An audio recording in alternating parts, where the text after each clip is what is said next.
എല്ലാവരും കേട്ടിട്ടുണ്ടാവും medical coding. Medical coding എന്താണ്, ഇതിൻ്റെ ഹിസ്റ്ററി എന്താണ്, ഇത് എന്തിനാണ് യൂസ് ചെയ്യുന്നത്, അങ്ങനെ കുറച്ച് കാര്യങ്ങളാണ് ഇന്നത്തെ വീഡിയോയിൽ ഞാൻ പറയാൻ പോകുന്നത്. അപ്പോൾ എല്ലാവർക്കും ഫ്ലോറൻസ് അക്കാഡമിയുടെ പുതിയൊരു വീഡിയോയിലേക്ക് സ്വാഗതം.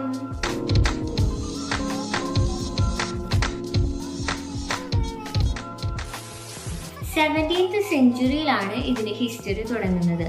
അന്ന് ഡിസീസിൻ്റെയും അലൈൻമെൻറ്റിൻ്റെയും ഒക്കെ കോഡുകൾ ഓരോ ന്യൂമറിക്കൽ കോഡുകളായിട്ട് കൺവേർട്ട് ചെയ്തിട്ടായിരുന്നു രേഖപ്പെടുത്തിയിരുന്നത്. ഇത് ആ ഒരു ഇയറിലെ മോർട്ടാലിറ്റി അഥവാ ഡെത്ത് റേറ്റ് ഇത് കണ്ടുപിടിക്കാൻ വേണ്ടിയിട്ടുള്ളതായിരുന്നു. പുറം രാജ്യങ്ങളിലെല്ലാം നമുക്ക് ഡോക്ടർ വിസിറ്റ് ചെയ്യണമെങ്കിൽ ഹെൽത്ത് ഇൻഷുറൻസ്, ഹെൽത്ത് കാർഡ് ഇത് അത്യാവശ്യമാണ്. ഇതിൽ നിന്നാണ് മെഡിക്കൽ കോഡർ എന്ന ജോബ് ഓപ്പർച്യൂണിറ്റി വന്നത്. പോകെ ഈ ഒരു ജോബ് ഓപ്പർച്യൂണിറ്റി വളരെ ഹൈലി ഡിമാൻഡഡ് ആയിട്ടുള്ളൊരു പ്രൊഫഷനായിട്ട് മാറുകയാണ് ചെയ്തത്. മെഡിക്കൽ കോഡിംഗ് കോഴ്സ് കംപ്ലീറ്റ് ചെയ്ത് കഴിഞ്ഞ് കഴിഞ്ഞാൽ മെഡിക്കൽ കോഡറായിട്ട് മാത്രമായിരിക്കും ജോലി വരിക എന്നുള്ളത് ഒരു തെറ്റായ ഒരു ധാരണയാണ്. ഒരു പേഷ്യൻറ്റിൻ്റെ ഡീറ്റെയിൽസ് കിട്ടിക്കഴിഞ്ഞ് കഴിഞ്ഞാൽ ആദ്യം അത് വരുന്നത് മെഡിക്കൽ കോഡിംഗ് സബ്മിഷനിലേക്ക് ആയിരിക്കും.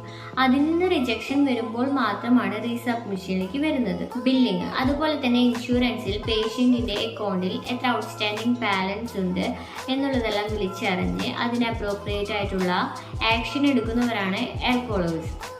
ഈ പറഞ്ഞ ജോബിനെല്ലാം അബ്രോഡ് ഒരുപാട് ജോബ് വേക്കൻസികളുണ്ട്. ഇനി നിങ്ങൾക്ക് ആവശ്യം മെഡിക്കൽ കോഡിംഗ് പഠിക്കാൻ ഏറ്റവും നല്ലൊരു ഇൻസ്റ്റിറ്റ്യൂട്ട് ആയിരിക്കും എങ്കിൽ ഇനി ഒട്ടും വൈകിക്കേണ്ട. തൃശ്ശൂരിലെ ഹയർ ടവറിലെ ഫ്ലോറൻസ് അക്കാഡമിയിൽ നിങ്ങൾക്ക് വളരെ നല്ല ട്രെയിനിങ്ങോട് കൂടിയിട്ട് മെഡിക്കൽ കോഡിംഗ് പഠിക്കാൻ സാധിക്കുന്നതാണ്. അപ്പോൾ നിങ്ങൾക്ക് എല്ലാവർക്കും ഇന്നത്തെ വീഡിയോ ഇഷ്ടപ്പെട്ടെന്ന് വിചാരിക്കുന്നു. ഇഷ്ടപ്പെട്ടെങ്കിൽ കമൻറ്റ് ചെയ്യുക, ലൈക്ക് ചെയ്യുക, ഷെയർ ചെയ്യുക, സബ്സ്ക്രൈബ് ചെയ്യുക. അപ്പോൾ വീണ്ടും അടുത്ത വീഡിയോ ആയിട്ട് കാണാം. Bye bye.